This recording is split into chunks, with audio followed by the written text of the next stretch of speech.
Hi students, problem number 5. Light of wavelength 5000 angstrom unit produces diffraction pattern of the single slit of 2.5 micrometer. What is the maximum order of the diffraction possible? So n is the order of diffraction. We have to find the value of n. Now what are the given quantities I have written here? Lambda is equal to 5 into 10 power minus 7 meter. Slit width A is equal to 2.5 into 10 power minus 6 meter.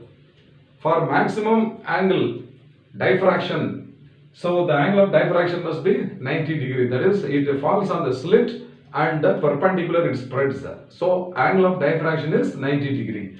So sin 90 is equal to 1 and we have to find the value of n. So very simple.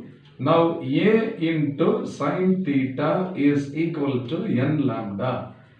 So A into sin theta is equal to 1. So this is equal to n into lambda.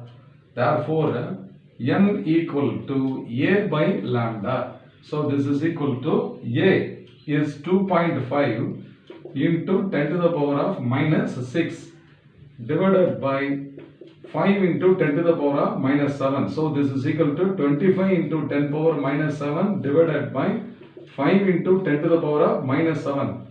So 10 power minus 7 gets cancelled. So this is equal to 5. Therefore n is equal to 5, fifth order. So up to fifth order, the diffraction pattern can be observed on both sides of the screen. I hope you must have understood well. Fine.